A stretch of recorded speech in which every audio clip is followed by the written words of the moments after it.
Hello and welcome to another episode of CXO Connect on financialexpress.com. Now, you all would have heard about the tussle between Byjus and the problems it went through, and when it acquired Aakash Institute for $950 million in 2021. But after that, bad times befell Byjus, and with that, Aakash also, the merger didn't entirely go through. Finally, it became a separate entity. And at the helm of affairs now is Mr. Deepak Mehrotra, who's the CEO of Aakash Educational Services Ltd. And he's here to turn Aakash around. And I wanted to pick his brains on how he's going about that. Because, as you all know, it comes with a lot of legacy and a lot of baggage. And it's a pretty tough job. So, Deepak, welcome to the show. Thank you. And first question. Okay. Post Byjus, Aakash 2.0, how are you taking this forward? And I mean, there's a lot of legacy to deal with. So I would say legacy is a lot of positive. I consider legacy as a positive one. Okay. A 36-year of legacy of success, consistently producing great results. If you look at the AIMS and the top 5 medical colleges in the country, the heads of department of some of these would be ex-Kashians. So you have produced great results over a period of last 36 years. There is a legacy which is positive. You have had a short period in which things have not gone appropriately, and that's the reason why you need to recraft. And you also need to be, the reason why you have stayed relevant over 36 years is because you have been changing, you have been adapting. So you dealt with the baby boomers, you dealt with the millennials, and now you are dealing with the Gen Z. And these are digital natives. Right. So how do you actually ensure your teaching learning processes become relevant? And that's the reason why we crafted all of this, to signal to the outside world to say, hey, we are now crafting an Aakash 2.0. And Aakash 2.0 effectively is working towards addressing a few things that are important for the learners of the future. Right. One is, these are high stakes exams that we prepare kids for, high pressure. And we have all heard of these things like a suicide factory. Some cities are called that, right? Yeah. Quota. And kids, no, I don't want to name any. Okay. And my intent is not to cast aspersion on any of the other entities who operate in this space. But the fact is, we operate from certain places and we expect kids to come to us. We believe India is now sitting in the tier 3, tier 4 towns. The big growth is happening, the aspirations, especially with the connected world, the digitization, the fact that they're all consuming the same content that a metro kid is consuming, the aspirations are significantly higher, and the willingness to work hard is that much higher than the kids in the metro. Our generation saw it in tier 2 towns. This time it's tier 3 and 4 towns where you're seeing this. So the first pillar on which Aakash 2.0 is getting built is around access. Okay. So how do we address the access issue? And we are looking at all the opportunities. We typically we are the largest ecosystem on coaching today on medical and engineering. We operate in 400 plus cities, 440 odd branches. Out of the 19,000 pin codes, we have students coming to us on our digital platform from 9,000 plus pin codes today, which is less than a year of our Aakash Digital post Byju that we have opened. Okay. Aakash Digital did exist when Byju was there, but since we became a separate entity, we had to start afresh and make a completely fresh beginning. Right. So in less than a year, so we have addressed things like access through 3 new models: Aakash Digital, hybrid, and our own classroom. And through this, we've sort of doubled our footprint in less than 18 months. The second thing that we are looking and focusing on is, when you're operating at this scale, how do you make the experience for a child sitting in Ratlam the same as a child sitting in Janakpuri in Delhi? That's my flagship branch. Right. So the consistency of delivery at scale, and how do you ensure you get the best teachers there? So the Aakash process and system which enables this needs to keep getting updated to good. And the last is how do you bring technology into teaching and learning?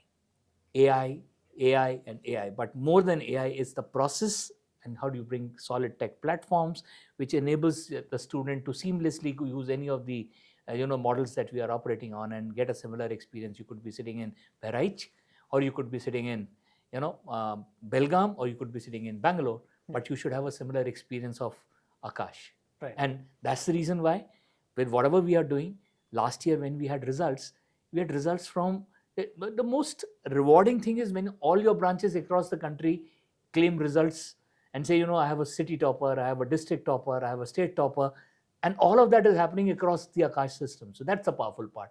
We don't produce results from one city, and that's where this whole Aakash 2.0 seemingly is falling in place. Right. No, it's very interesting that you're talking about results, and the use of technology, because I think the whole system here is designed on the outcome rather than the process, right? But do you think that needs to change in the Indian context, in terms of, like, in India, it's all about marks. Kitna number mila hai? Everybody is like, 97%, 98% centum, the way they talk about it. Does that need to change? Because a little earlier we were just talking about students needing to learn the whole process instead of like learning by rote. So I think that's an interesting part. I think the NEP also is sort of attempting to address this. Look, education prepares us for the future. Right. And I keep saying it, when I graduated from Roorkee way back in 86, was it 86 or 82? Yeah, 86. I've forgotten, it was so far back, so I've forgotten when it was, but it's 86. And I think what I learned in college gave me a runway for almost 20 years. Right. The kids who are graduating today are operating in a world that's changing so fast that the knowledge that they acquired is not going to be enough for them for beyond 3 to 5 years. And 3 to 5 years is also a luxury with so much happening around the world. Now, what you need to get a child to pick up, and that's where the focus, the NEP is trying to nudge everyone to get into that direction, is to say, okay, how do you learn to deal with this complexity and change that's going to be hitting you early in your life? And that's where even Aakash has made a transition from saying, and that's was very strong communication that we are putting out, saying we follow a certain process. The results are an outcome of that. We help you become a problem solver. And what are we calling as problem solver? A few traits which are super critical for you, things that are important for you to require. And I say, for whatever you do with us, whether it's you are with us for 2 to 4 years, you might have started with in grade 9 or you might come to us in grade 11. We will take you through a certain set of process in the company, in your teaching learning journey, which will help you pick up some of these as a sort of a muscle memory. Curiosity. The teachers will inspire you, make you curious about learning the concept better. Flexibility. Things are changing. And how do you adapt to that? And how do you keep your focus right in that entire window? And I keep quoting that poem from one of the stalwarts of Hindi, Gir ke utna, ut ke girna. So how do you learn from your mistakes? And how do you actually, that resilience of bouncing back, that mental toughness, staying calm under pressure, and a certain degree of confidence that comes from going through all of this. Right. Because that is what our education needs to get the kids to have when they go out, because the knowledge, you can still Google and get it. Right. Most of whatever you are requiring in knowledge, AI will be able to do most of the knowledge-based jobs for you. Exactly. How do you actually learn to use AI to do most of the other work is where the skill set has to be. But isn't that like a big challenge today? For students, they see AI as an opportunity. Homework, chalo AI kar dete hain, right? So, but are they really learning something? Because everyone's becoming a prompt engineer. You're giving AI very good prompts, getting it to solve all your problems, but are you really learning? Should there be a change in the pedagogy now within the era of AI? Look, and that's a debate I keep seeing amongst the educationists, and I was reading a few things last week on this same topic. The need for knowledge-based learning, which is what our K-12 system is, which is what our graduation system is, will always be there. Knowledge as a base for you to be able to figure out what can I get most from AI.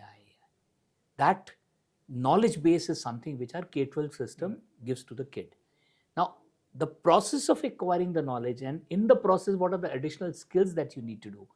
Application-based learning to acquire some of these, what I call the problem-solving skills.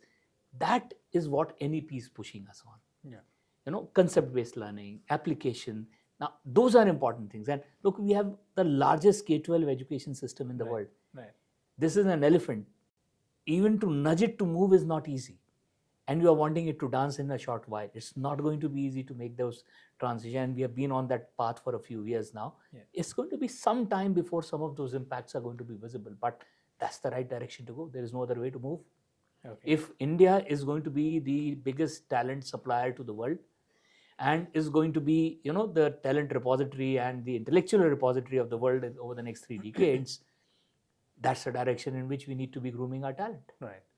Yeah, and India is the talent supplier to the world, and also probably one of the largest exporters of students from India and China together to the Yes. US, right? So I just wanted to pick we are your the brain. lifeline of all the Ivy Leagues. Yes. So I wanted to pick your brain on, with the US clamping down on immigration status and, the various moves that Trump has made. What's your view on how this pipeline is going to get affected? It's a question of demand and supply. There are 2-3 threads in the way I would actually look at it. The one, we went out because the jobs and opportunities were all in the US. Yes. So my generation, I have a whole lot of my batchmates from Roorkee, who actually almost 40% of my class of computer engineering and all of those, the Same top here. 3 I think streams, 50% of my all of them went out and they have all settled abroad now. And all of them are now keen on, with the way things are happening, the talent is wanting to come back. So, but demand and supply in terms of the opportunity. So that was one of the reasons. But the way some of that is changing, more kids are going out to study and coming back and wanting to build career here. So the question is about learning there.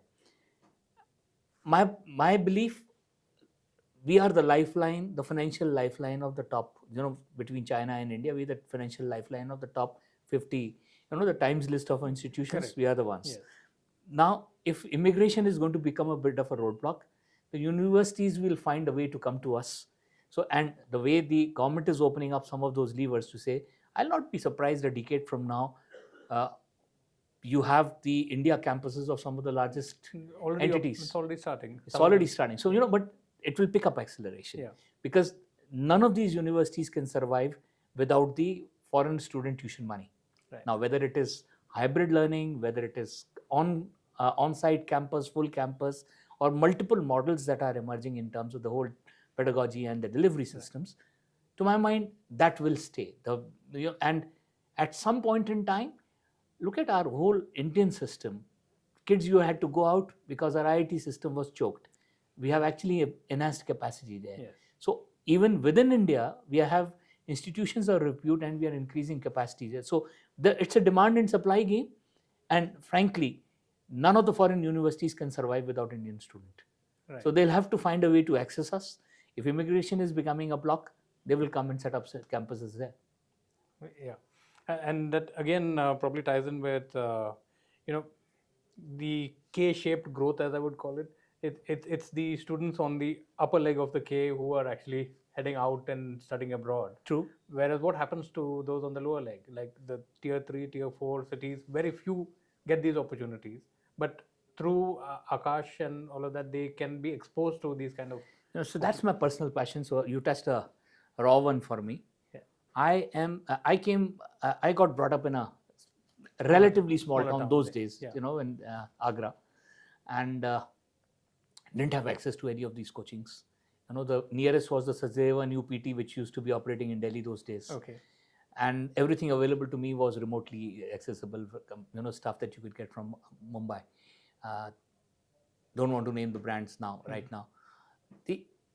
So our theme today is how do we give access to, we are connecting kids with potential to the opportunity of the future by working on their potential, sharpening and chiseling that potential so that they can connect with the opportunities. That's where success and magic happens. Right. That's our role.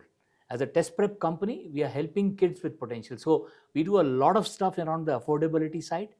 And when we go to the small town, the first thing that hits us is you're getting a kid into your place. In fact, we have opened some 55 centers this year in very, very small towns.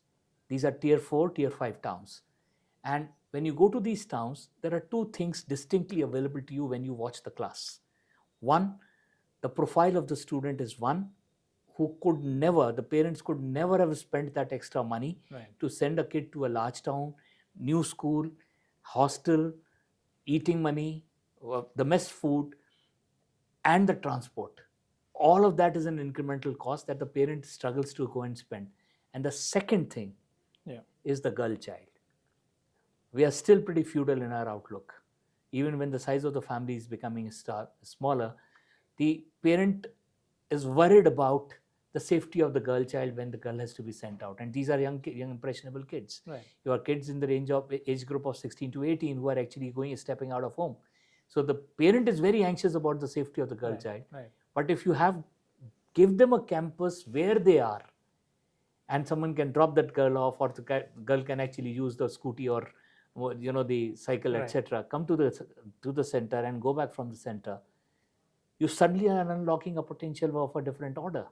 If you're wanting to become a 10 billion, a 10 trillion economy at some point in time, unless and until you increase the women, contribution and the engagement into the workforce from the abysmal levels of early 40s or late 30s to up closer to late 40s and early 50s, we're not going to get there. So in a manner of speaking, this whole access part that Aakash is pushing, we are making a difference in a small way there. True, but isn't it a very highly competitive environment? So how are you navigating the regulatory hurdles and the competition? So to my mind, technology has a role to play. When you're going to a small town, the parent can afford only a certain amount of money, and you have to fit within that wallet that the parent has. But how do you go about doing it? Is technology can help you. So if you can actually use a lot of technology tools to ensure that the teacher is enabled better by technology to deliver better and engage better with the kid. Now, and that's where we are bringing in. So most people are using AI to drive productivity and efficiency and some of the financial parameters. We are using AI to how do we actually improve efficacy of our teaching learning process, and that's where some of these big interventions are. Let me give you an example. In an Aakash digital classroom, my attendance is higher than the attendance in a physical classroom. You look at any digital platform, attendances are not more than 30, 40. I have an 80% plus attendance in the classroom. Because what we are doing is we have put the whole tech engine behind, looking at the digital footprint of the kid in the class and outside the after class. That gives the input and insight to the teacher and data and analytics to engage with the kid. And so the teaching learning is improved at a cost which the child can pay. And we are finding the model profitable because we are using some of these elements. So to my mind, that is the direction, and that's where the edtechs failed in the past. The right thing for an edtech to think of is, to my mind, edtech is a misnomer. And a high stakes exam, you cannot replace the teacher. If anyone is trying to replace the teacher by saying, I am going to deliver content in a pretty fancy manner, it doesn't work. At that stage in life, when 16 to 18, hormones are running high, your attention spans are low, that kid needs mentoring and support.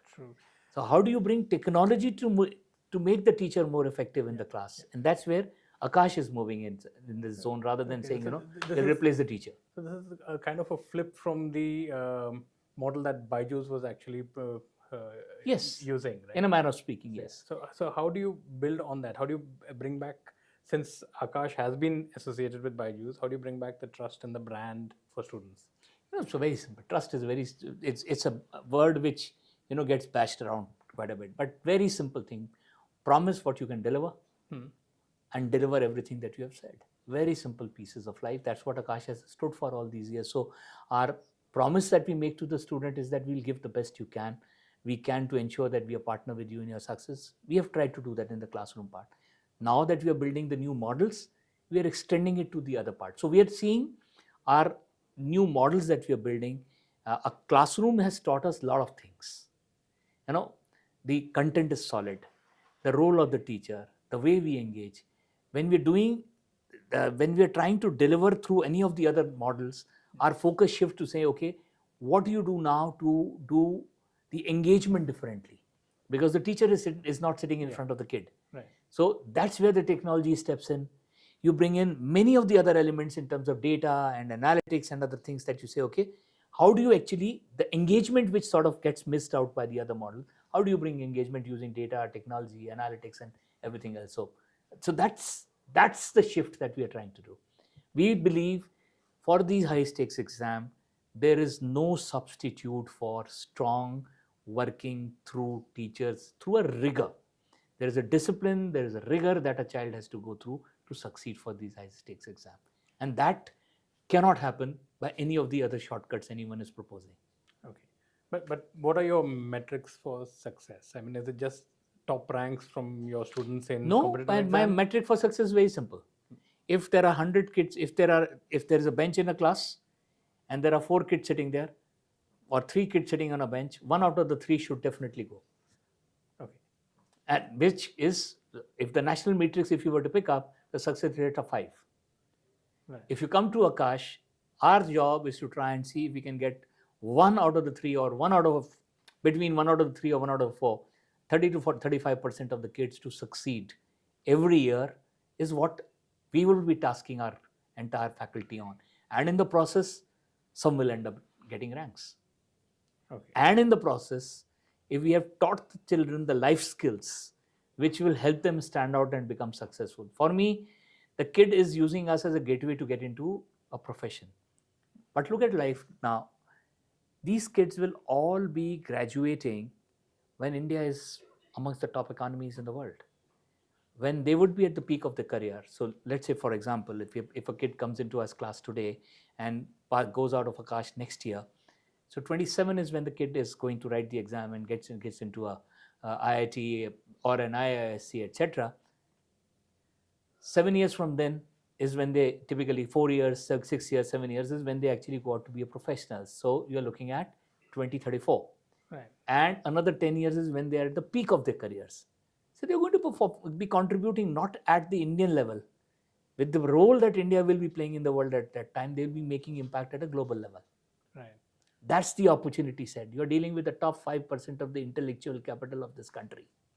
True. And if you can shape them and get them to pick up the right values by role modeling yourself, by getting them to pick up skills which enable them to continue to succeed in the future, I think you would have made a distinct contribution not only to the world, but also to humanity, because very, very big decisions 20 years from now would have to be made around how we live, how we consume resources, and what footprint do we leave behind on this planet. True. But at the same time, the nature of jobs is also changing. True. Right. And what we are teaching children today would probably not be relevant tomorrow. How do you ensure that there is a system of continuous learning, even within Aakash? You were talking about, imbibing those values and creating that in students. But do you really see that happening with our current framework? So I think a lot of that is getting cued by the way the testing agencies are trying to change the pattern of testing. Earlier, if you are going to be testing only on learning by rote, that's what you will get. Yeah. That's what everybody will prepare for.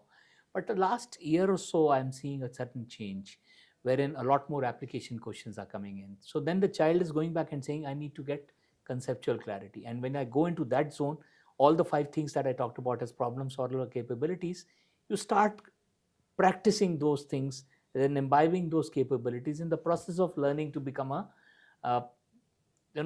being able to solve questions which are application based. Look at like this. Even in our admissions to the medical PG programs, the way the testing is emerging now is basically saying, application based testing is what you are encouraging, rather than, telling how many muscles and how many bones, etc. Now you're moving to more application based testing is emerging there for your admissions to PG programs. Right. You can see that strain. It's slow to trickle down and land, but directionally that's where our education system is sort of moving. And I said earlier, we are expecting the elephant to start suddenly dancing. Even getting this heavy elephant to start moving and becoming nimble is not easy, and that's the challenge of the trying to bring in changes into the education system in the country. Okay. And so on the personal front also, you have, this is probably your second stint with an education company. Yes, it You, is. you were with Yes. Pearson earlier. What learnings did you get from there as a person that you think you can really bring to Aakash now? Pearson is a very structured system. Again, a legacy of crazy number of years, Right. right? And I think we had a very solid K-12 system there, and I learned a lot. The whole taxonomy stuff. We had elements of everything that I'm learned there. It's something I'm, you know, early stages of introduction of technology. I'm talking 8-9 years back. So Yeah. we are trying to bring in technology into classroom there. We created a product which was bundled product in terms of content, services, teaching methodology, and tech, which is a school in a box. Now, lots of those are coming in handy. So the most important thing for me was when I came from Pearson, it helped me crash my learning curve in this setup. I would have taken much longer to get to learn and ramp up, but that learning curve is something that was substantially reduced because I had the past background of education and exposure to the kids Right. of the right age. Okay. We had a higher education portfolio there. We had a K-12 portfolio. So you had an exposure to a kid and of that age who are coming into my classroom today. And what is the psyche? How do the parents look at it? What is the relevance of these high stakes exam? So lots of that helps you when you're trying to craft a new portfolio, when you're discussing product, when you're looking at technology to say, okay, will that get accepted? Will that get incorporated easily in my system? Right. Will the kids be comfortable with that? That to me was the best that happened to me in terms of I could seamlessly move in. Okay. And this will be my last question. Basically, on the future roadmap for Aakash, also the kind of investments that you're making now going ahead in Aakash. You gave me at the beginning, you told me you had 440 centers Yep. on that. But how much more do you expand in the next 5 years? So look at it like this. A total base of test takers is about 45 lakhs for medical and engineering in this country. We currently have close to 4 lakh students who study with us. Okay. 4.2 lakh students who come to us. With the access lever that I'm using, if I can get to in 5 years' time a student base of close to 1 million, Okay. and if I can say that I have a student from 90-95% of the pin codes of the country that is attached with me and is studying with me in any of the formats that we have, Okay. would be good. If I can actually move the success rates of my students from 1 in 3 to maybe 40%, to me those are the metrics one is driving.